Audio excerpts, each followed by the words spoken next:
I walk 33,000 steps every single day. And in fact, after I started consistently walking over 30,000 steps, starting from the beginning of this year, I came to a sudden realization. I was officially tired of the rat race, and I've decided that in just a few short years, 2 years to be exact, I'm going to quit the rat race and I'm going to retire early from my corporate 9 to 5. And it has everything to do with high volume daily walking. So let's get into it. When I first started walking even above 22,000 steps every single day in mid 2024, and then over 25,000 steps a day last year in 2025, I started to get into listening to a lot of podcasts and YouTube videos on YouTube Premium. So I had a pair of AirPods all the time in my ears. I don't have them at the moment, but I used to always go on these walks, indoors as well as outdoors, short walks as well as long walks, immersing myself 100% into two types of videos and podcasts: travel and financial independence, financial freedom podcasts, or anything that was along the lines of FIRE or financial independence, retire early. Travel, because I've always been a fan of traveling overseas more so than doing a lot of domestic travel. And prior to my first solo travel experience in 2024, I had already traveled to about 9-10 countries to be exact. And I was also a polyglot, and currently am a polyglot, which means that I speak multiple languages. So besides English, I also speak Hindi and Urdu. Both of these languages happen to be derived from India, where my parents and my family are from. So that's why I know Urdu and Hindi as a result of that. Spanish, because I was married to a Dominicana for about 9.5 years. So I learned basically all of my Spanish with her. So 4 languages. You can count it up. So as a result of being a polyglot and someone who had already traveled quite a bit, I wanted to expand my horizons and basically travel to places outside of Europe, outside of the Caribbean, and of course outside of India. Incidentally, to the DR, to the Dominican Republic, I traveled about 23 places. I definitely didn't want to return back to the DR again. So these podcasts were exposing me to a variety of new places. And this specific place in 2024 that I started to kind of learn a lot more about happened to be Brazil. So I started to learn a little bit more about Brazil through podcasts, through travel YouTubers. And at the same time, I also started to learn a little bit about the FIRE movement. Financial independence, retire early, or even just early retirement by itself was something that I knew very little about. I was so entrenched in the corporate world and basically stacking up as much of my take-home pay as possible, just racking up those promotions and essentially climbing that corporate ladder rung by rung, that it never crossed my mind at that age that early retirement was even a possibility. Of course, I had spent basically the majority of my corporate career to that point married, and it was very difficult, depending on who you're married to. If you don't have the same financial goals as your partner, then it makes it that much harder for you to even work towards financial independence. But while I was walking, while I was racking up 22 to 25K steps every single day, I was constantly listening to these podcasts over and over again, a variety of podcasters, variety of interviews, variety of travel YouTubers, and even FIRE YouTubers. So that's where the inspiration started to come. And that's where some of these thoughts started percolating, so to speak, in my mind. The second thing is that the more I got into walking and the more walking became a part of my normal day-to-day routine, not just outdoor walking, but also walking indoors, basically taking all my walks and spacing them throughout the day and lining them up at the same time as each of my day-to-day activities. So taking phone calls, responding to messages, emails, even scrolling on YouTube, for example, even doing some editing at that time on those initial YouTube channels that I had. I started to do all of that while I was walking around indoors. So very quickly, instead of just opting to do a lot of outdoor walks, I became primarily an indoor walker, both within my house and even at work. But as many of you will probably also agree with me in the comments, walking outside in nature, especially on a beautiful sunny day like today, for example, is something else. It's a completely different sensation. It's not the same thing as indoor walking. Sure, you'll get the same benefits from indoor walking as you would outdoor walking, but there's something about being outside in nature, getting in some much needed sunlight and vitamin D3. It connects you even more to the rest of the planet and makes you feel more human, and less a part of the rat race. And I really didn't want to wait until the weekend, because the weekend would probably afford me the best opportunity to spend as much time as possible out in the wilderness, out in a regional park, or out on a park trail, racking up my steps, walking, listening to even more podcasts around travel and financial independence. And while I was fully entrenched in my 9-to-5 corporate gig, working 40 hours a week, almost all of the walking I could do during the week would be indoors. And I would have to unfortunately wait until the weekend in order to be outside in nature and doing all of these outdoor walks. That's why financial independence slowly but surely started to become a possibility. It started as something that completely foreign to me, something that I didn't even register in my radar. And very soon, as I started to kind of climb up the corporate ladder, and even when I got promoted to a management position in early, or should I say late 2024, I started to realize that this was something that maybe I hadn't been striving for. And what really brought me fulfillment, what really brought me inner peace, was high volume daily walking. Making sure I was knocking out those steps on a daily basis, coinciding those steps with each of my daily activities, and also staying on top of my diet, nutrition, and being super regular in the gym 3 times a week. So I wanted a lifestyle where I didn't have to wait until the weekend to actually live my life, to live my best life, to live my healthiest life. So that was the second way in which walking started to push me towards a path of early retirement. The third thing that I noticed with daily walking, especially as it pertains to early retirement, was that,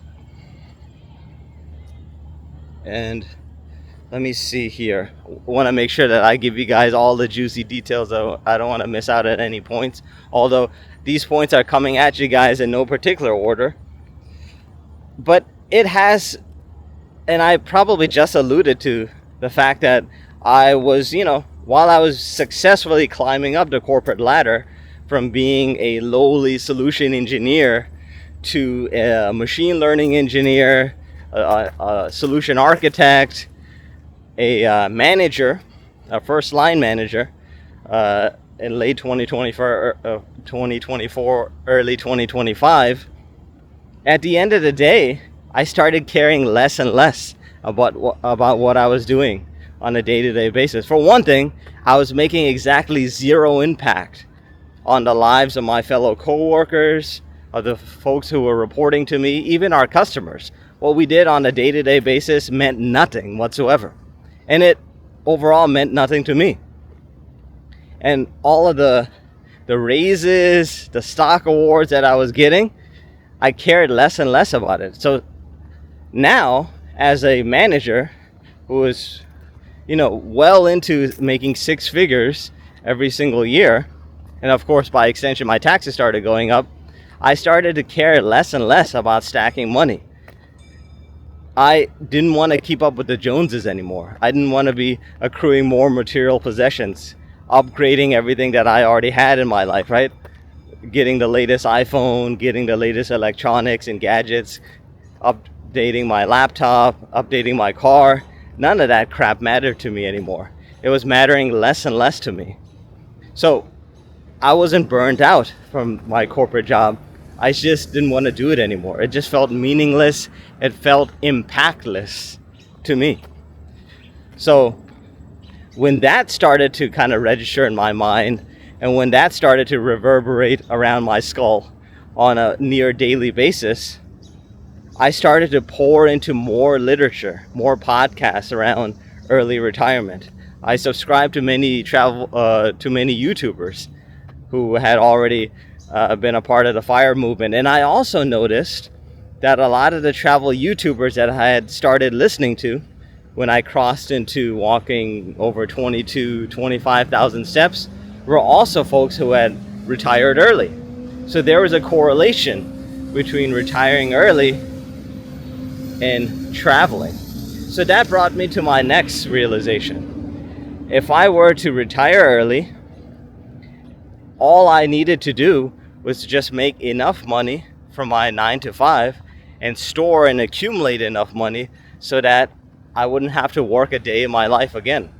Namely, I wouldn't have to work for another company, another employer, and essentially never ever be a wage slave anymore. So that's when the idea of geo arbitrage came to me. For those of you who aren't familiar with geo arbitrage, it's basically going to a country that's obviously cheaper in almost everything. So you're essentially cutting back significantly on your daily, monthly, and yearly expenses.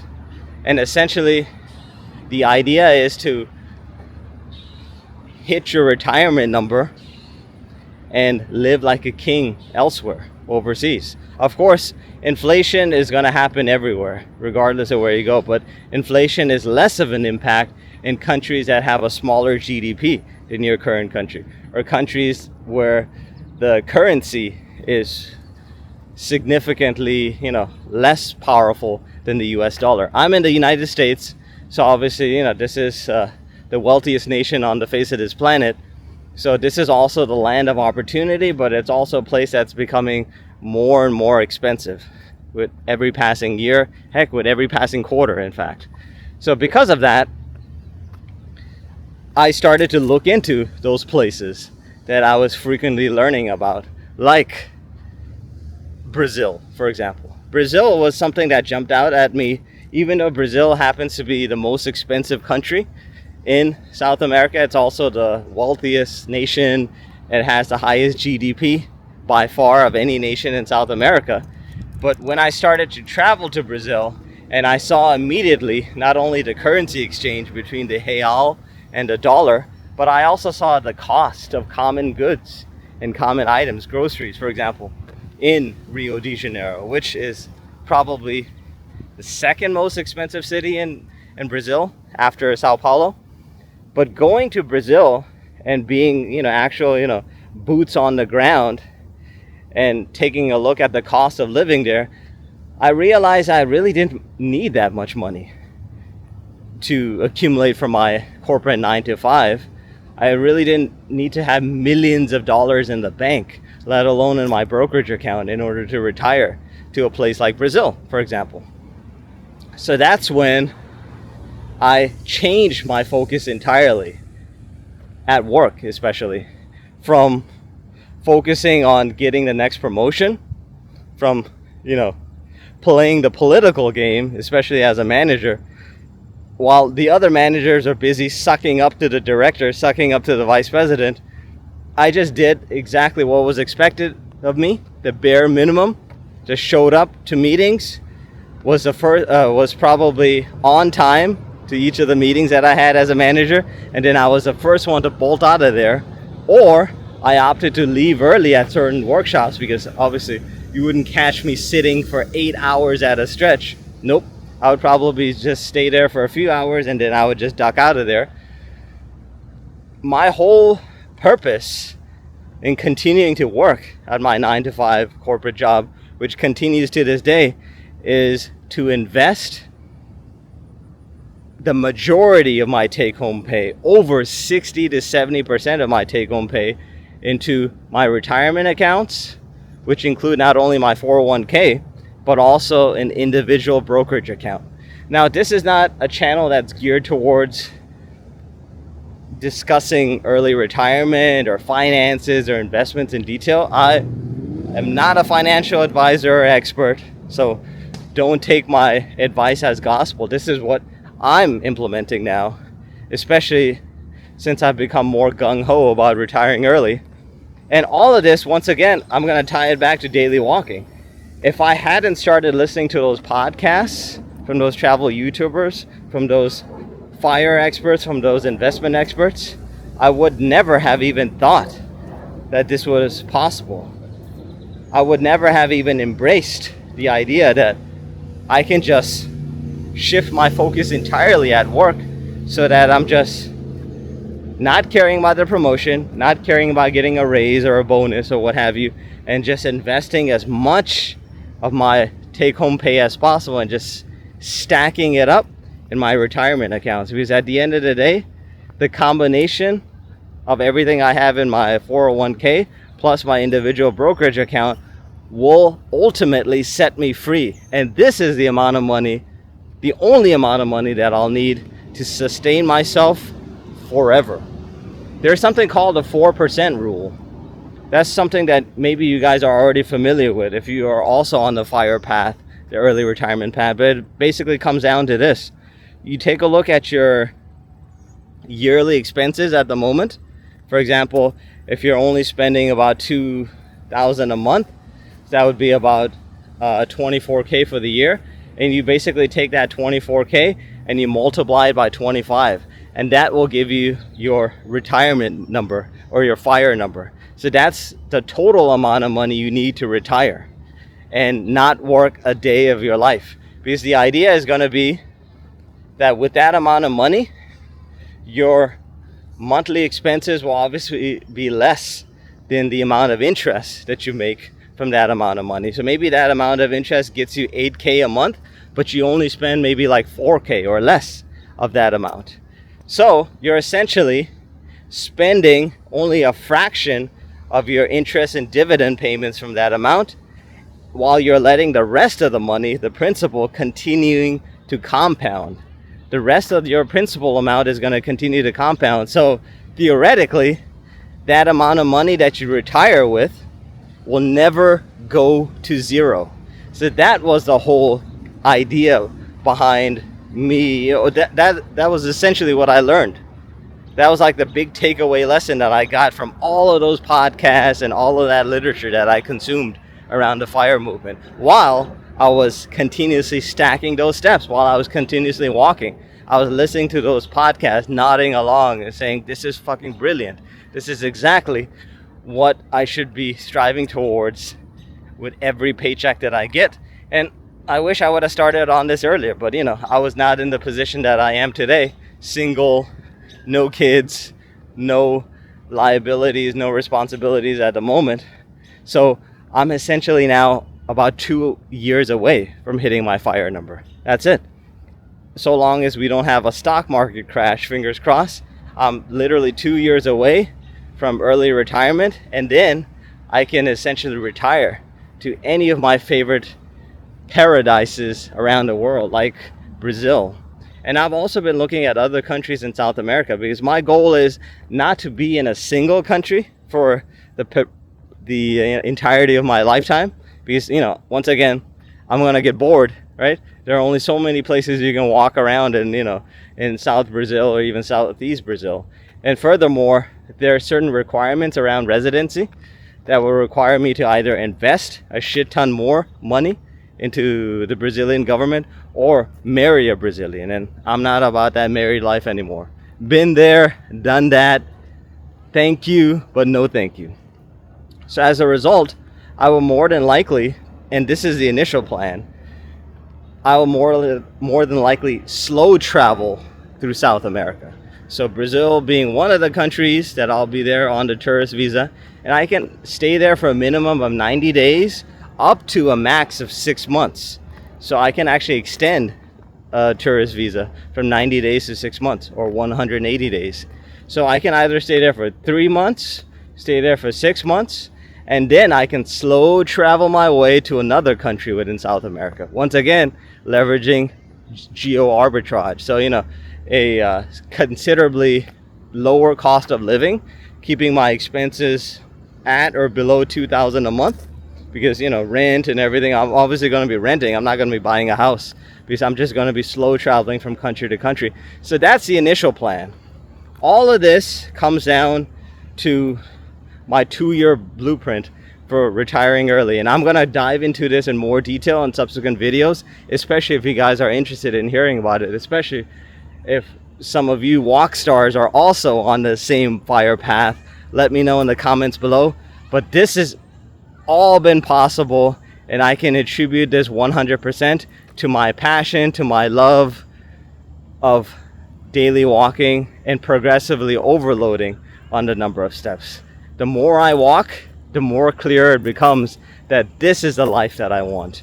Walking as much as possible every single day, going to the gym 3 days a week to build and continuously build muscle as I grow older, and of course locking in all the time 100% 24/7 on my diet and nutrition. A diet which is only comprised of high protein, high carb, single ingredient whole foods. So this is exactly how walking over 30,000 steps has convinced me to retire early and finally start living. Just walk, baby.